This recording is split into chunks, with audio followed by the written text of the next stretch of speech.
Hello नमस्कार मेरे प्यारे विद्यार्थियों, Utkarsh classes 6 to 12 smart e learning program के इस यूट्यूब चैनल पर मैं सुनील सिरवी आप सबका फिर से एक बार स्वागत और अभिनंदन करता हूं। विद्यार्थियों, जैसा कि आपको पता है कि हम मनुष्य इस धरातल पर विभिन्न प्रकार की क्रियाएं करते हैं और अपनी विभिन्न प्रकार की क्रियाओं के द्वारा हम विभिन्न प्रकार के दृश्यों का निर्माण करते हैं।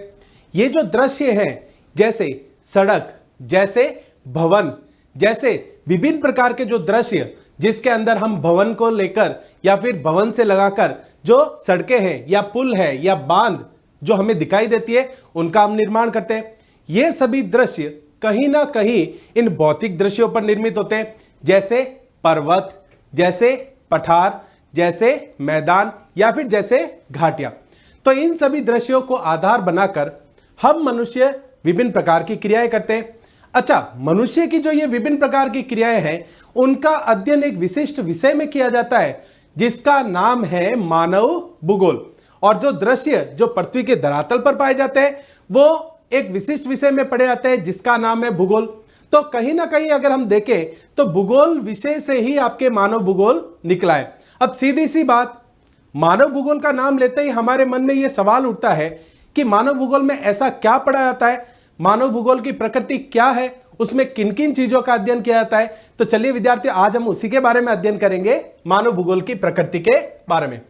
तो सीधी सी बात, जहां भूगोल किसी भी क्षेत्र के या क्षेत्र विशेष के बारे में अध्ययन करता है, यानी भूगोल एक क्षेत्र वर्णनी विज्ञान है, वो क्षेत्रीय परिप्रेक्ष्य में अध्ययन करता है, वहीं पर मानव भूगोल जो है वो मनुष्य तथा मनुष्य के द्वारा की गई क्रियाकलापों का समयबद्ध तरीके से, यानी प्राचीन समय से लगाकर अब तक उसने कौन कौन सी क्रियाएं की है, उन सबका अध्ययन करता है। एक बड़े ही प्रसिद्ध विद्वान हुए हैं जिन्होंने एक बहुत ही अच्छी सी बात कही है। ध्यान रखना विद्यार्थियों, मानव भूगोल की प्रकृति क्या है? मानव भूगोल की प्रकृति है मनुष्य के द्वारा की गई क्रियाकलापों का अध्ययन करना। ध्यान रखना, मानव भूगोल की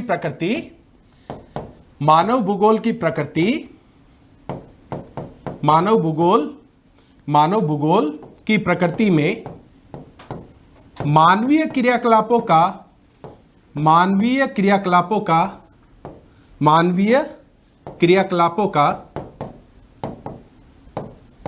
अध्ययन किया जाता है। क्या किया जाता है? मानवीय क्रियाकलापों का अध्ययन किया जाता है। यानी जो भी कार्य मनुष्य अपने पर्यावरण से संबंधित होकर, यानी अपने पर्यावरण के अंदर अपनी क्रियाओं के द्वारा जो भी कार्य कर रहा है या विभिन्न प्रकार के तथ्य या विभिन्न प्रकार के तत्वों का वो निर्माण कर रहा है, उन सभी का अध्ययन किसमें किया जाता है? मानव भूगोल की प्रकृति के अंदर किया जाता है। यानी मानव भूगोल की प्रकृति यही है कि मनुष्य के द्वारा की गई क्रियाकलापों का अध्ययन करना। भाई, एक प्रसिद्ध विद्वान हुए जिनका नाम है जीन ब्रूंस। जीन ब्रूंस जो थे, यह शिष्य थे किनके? बताइए विद्यार्थियों, ये किनके शिष्य थे? जीन ब्रूंस जो थे एक बड़े ही प्रसिद्ध विद्वान के शिष्य थे जिन्होंने संभववाद की नींव रखी थी, जिनका नाम था विडाल डी ला ब्लांस। क्या नाम था? ध्यान रखना, जीन ब्रूंस विडाल डी ला ब्लांस के शिष्य थे। ठीक है विद्यार्थियों, विडाल डी ला ब्लांस के क्या थे? ये शिष्य। इन्होंने एक बड़ी ही अच्छी सी बात कही अपनी पुस्तक के अंदर। ध्यान रखना, तो जीन ब्रूंस हो गए शिष्य और विडाल डी ला ब्लांस क्या हो गए? गुरु।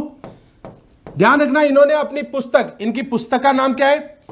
जीन ब्रूंस ने एक बड़ी ही महत्वपूर्ण पुस्तक लिखी। ध्यान रखना, जीन ब्रूंस ने एक बड़ी ही महत्वपूर्ण पुस्तक लिखी जिसका नाम था ला जियोग्राफिया ह्यूमैन। क्या नाम था? जिसका नाम था ला जियोग्राफी ह्यूमैन। ध्यान रखना, ला जियोग्राफी ह्यूमैन। ठीक है विद्यार्थियों, तो अपने इस पुस्तक के अंदर इन्होंने एक बड़ी ही खूबसूरत सी परिभाषा दी भूगोल के बारे में और यह कहा कि जिस प्रकार से अर्थशास्त्र में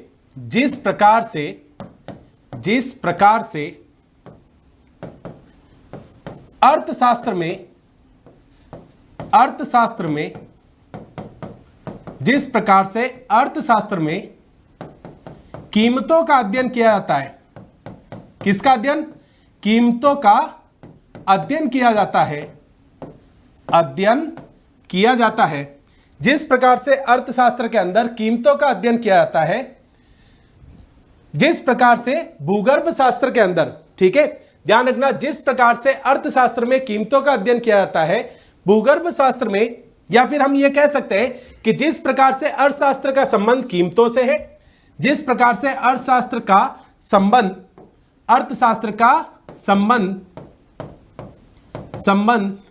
कीमतों से है, कीमतों से भूगर्भ शास्त्र का संबंध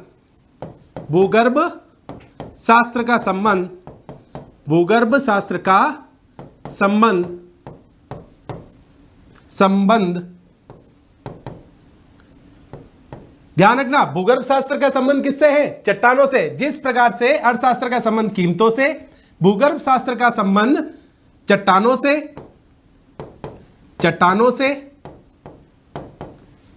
वनस्पति शास्त्र का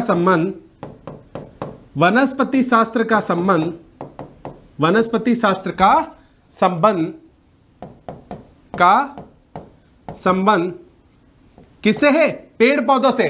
ठीक है विद्यार्थियों, वनस्पति शास्त्र का संबंध पेड़ पौधों से है, पेड़ पौधों से। उसी प्रकार से मानवाचार विज्ञान का संबंध, मानवाचार विज्ञान का संबंध जातियों से तथा इतिहास का संबंध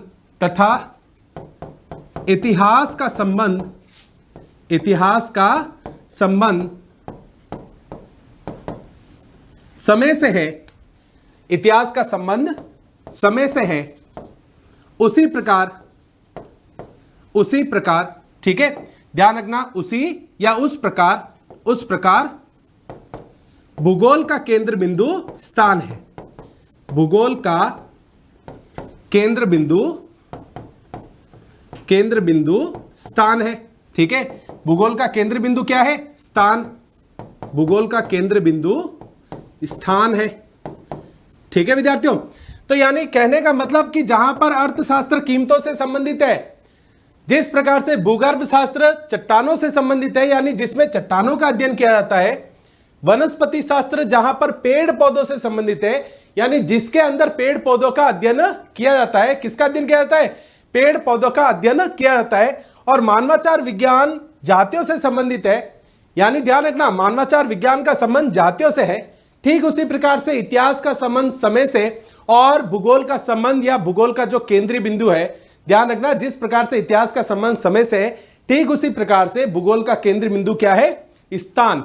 यानी मनुष्य के द्वारा की गई जितने भी प्रकार की क्रियाकलाप है, वो सभी कहीं ना कहीं इस स्थान से संबंधित है, यानी पृथ्वी से संबंधित। भाई पृथ्वी के बारे में तो आपको पता ही होगा, हमारी इस पृथ्वी के ऊपर हम मनुष्य जो है वो कई प्रकार की क्रियाएं करते हैं। इस पृथ्वी के ऊपर कई प्रकार के जो महाद्वीप है वो निर्मित है। जैसे आपके अफ्रीका महाद्वीप हो गया, जैसे आपके कई सारे प्रकार के ऐसे महाद्वीप है, जैसे एशिया हो गया, तो ऐसे कई सारे प्रकार के महाद्वीप जो है इसके ऊपर बने हुए हैं। अब इन्हीं महाद्वीपों में मनुष्य रहकर, या इन्हीं महाद्वीपों के अंदर मनुष्य द्वारा जो जनसंख्या का विस्तार किया जा रहा है, या जो विभिन्न प्रकार की जो क्रियाएं की जा रही है, उसका कहीं ना कहीं असर इन महाद्वीपों के ऊपर जो धरातल है, या महाद्वीपों के जो धरातल है उन पर पड़ता है। तो सीधी सी बात, पृथ्वी के इस धरातल के ऊपर हमें दो प्रकार के दृश्य जो है वो दिखाई देते हैं। कितने प्रकार के? ध्यान रखना, इस पृथ्वी के धरातल पर मनुष्य कई प्रकार की क्रियाएं कर रहा है, और इसी धरातल को आधार बनाकर वो अपने जीवन को चला रहा है।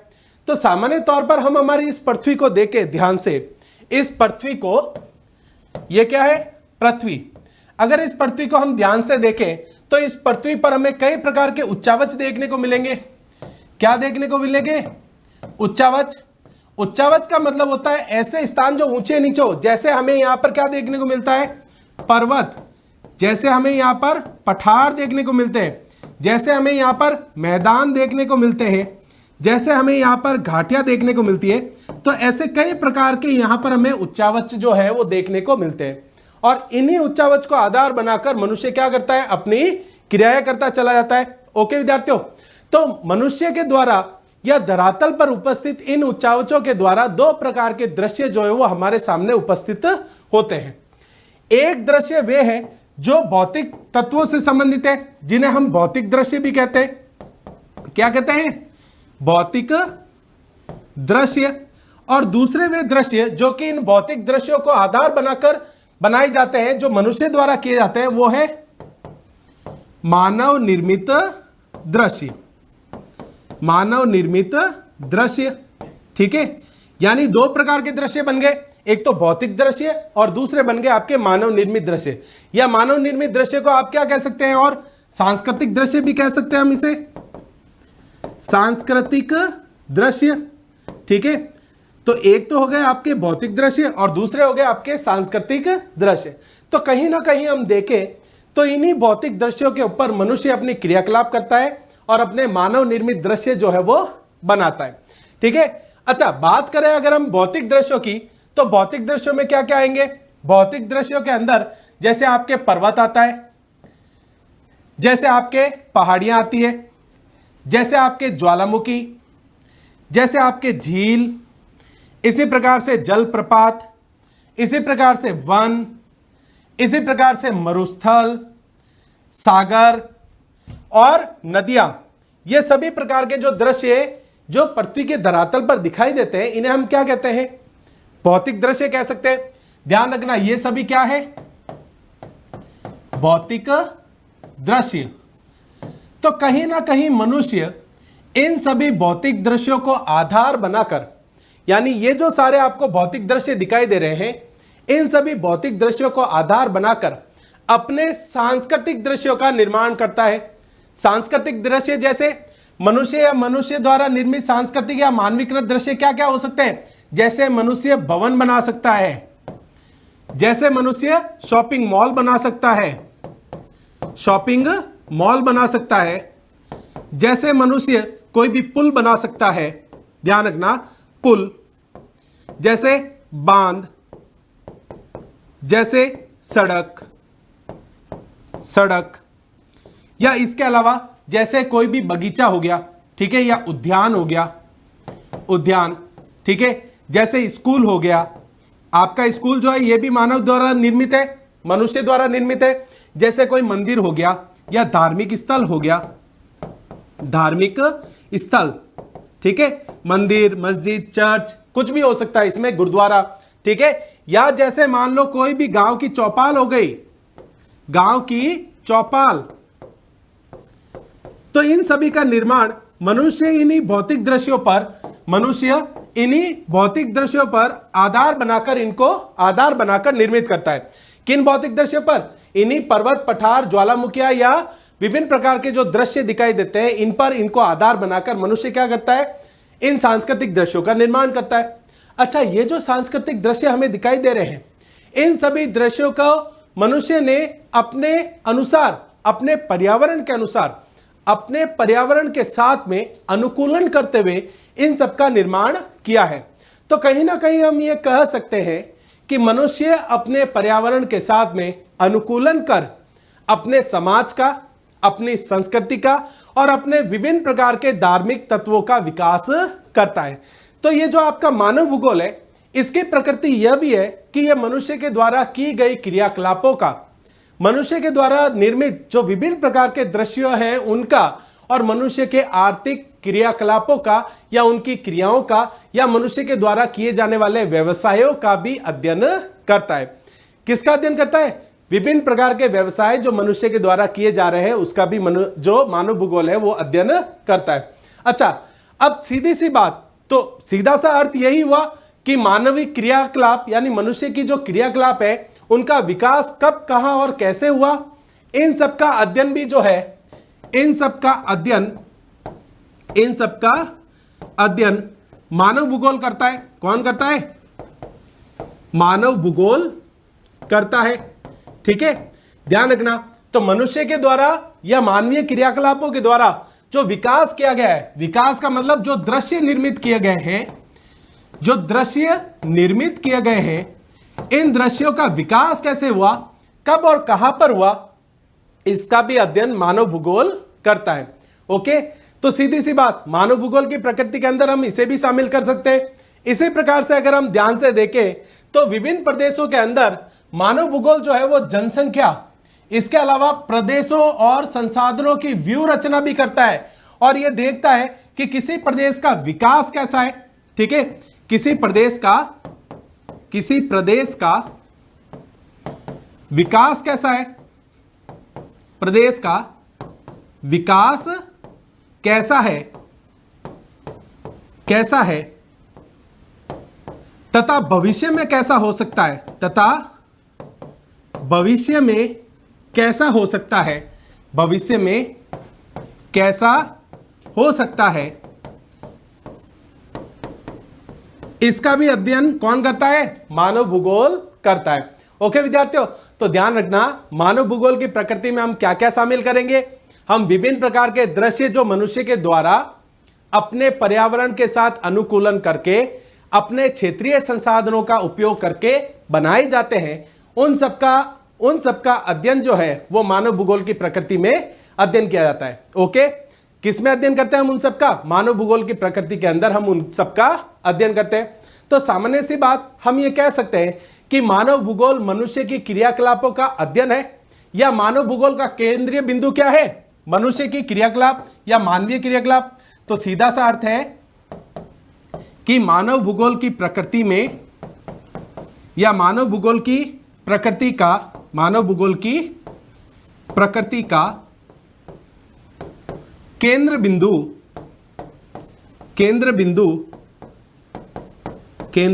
बिंदु मानवीय क्रियाकलाप है, मानवीय क्रियाकलाप है। क्या है, मानवीय क्रियाकलाप है। ठीक है विद्यार्थियों, तो ध्यान रखना, मनुष्य के द्वारा जितने भी प्रकार के क्रियाकलाप अपने वातावरण के साथ में संबंध बनाकर किए जा रहे हैं वो सभी मानवीय क्रियाकलाप है और उसका अध्ययन कौन करता है, मानव भूगोल। तो सीधी सी बात है, मानव भूगोल की प्रकृति क्या हो गई, मानवीय क्रियाकलापों का अध्ययन करना। चलिए विद्यार्थियों, इस वीडियो के अंदर हम इतना ही अध्ययन करेंगे। अगर आपको यह वीडियो पसंद आया है तो जल्दी से इस वीडियो को लाइक कीजिएगा, सब्सक्राइब कीजिएगा और नीचे बेल आइकन पर ऑल का बटन जरूर दबा दीजिएगा, ताकि ऐसे ही इंटरेस्टिंग वीडियोस जो आपके ज्योग्राफी से संबंधित है 12th क्लास के, आपको मिलते रहे। तब तक मैं आपसे अलविदा चाहता हूं और अगले वीडियो का जरूर इंतजार करिएगा। धन्यवाद।